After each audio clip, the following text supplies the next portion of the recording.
Hey,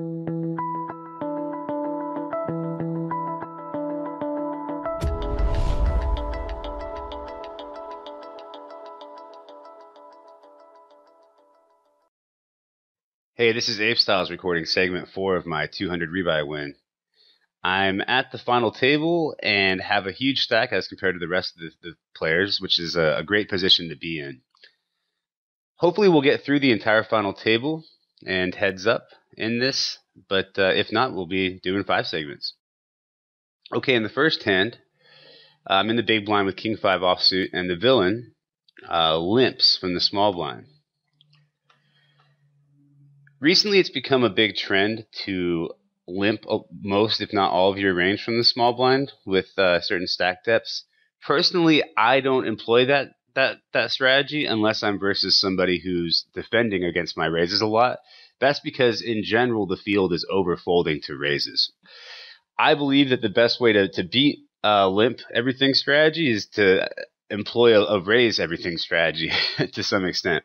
I know one player who believes that versus you should be like min raising 100%.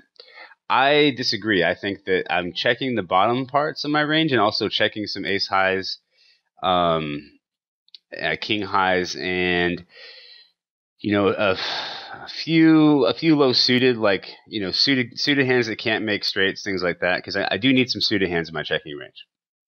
But yeah, I chose to raise here, and like I said, having a king high in your checking range is okay, since the main reason I really like to raise everything so that we can represent high boards, since high boards come out much more often than low boards. Anyway, we raised, he called, and this is a board that would never hit my range if I checked, but because I've raised pre-flop, I can bet and expect to take it down a reasonable amount of the time. Now, am I really making too many better hands fold or worse hands call? Not really. Actually, almost never, unless we're talking about like 9-10 for as far as worse hands calling. However, our hand isn't good enough to call on the turn, and I believe that this is a profitable bet with any 2 cards. Therefore, betting is the best option. So value or bluff is not always the only thing to consider when you c-bet on the flop. On the turn, I chose to check because we have very little equity. I mean, we have turned a gut shot. So it really wouldn't be a terrible bet with our additional equity. However, in my mind, it seemed like this card should hit his flop calling range. For instance, he's not folding an ace, and he's got 6-7, 8-6, 8-9, 8-10, 7-10. So this card has hit his middle pair range. That being said, his range is so wide that it wouldn't be awful to bet again.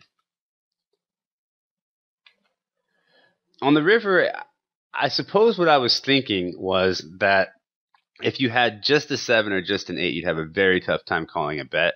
Also, I can credibly represent a reasonable amount of 2-pair combos and a 10. Although, to be honest, I think I would have been barreling a lot of my 10s. But nevertheless, it's going to be very tough for him to call off with just a 7 or 8. So I was basically just trying to make low 1-pair hands fold. And I believe that my bet of about 20K into 36K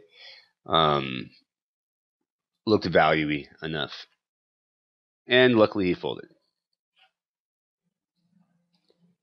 Okay, so in the next hand, everyone folds to me in the small blind, and I'm raising into a player who is second in chips, even though I have him covered by quite a lot.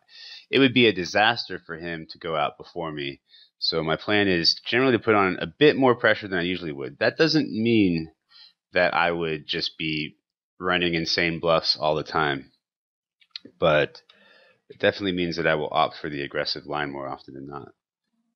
So I flop a flush draw, and it's nice to have a hand in my range that I can 2-barrel a lot. So I think that it's best to just bet. Also, we can call raises.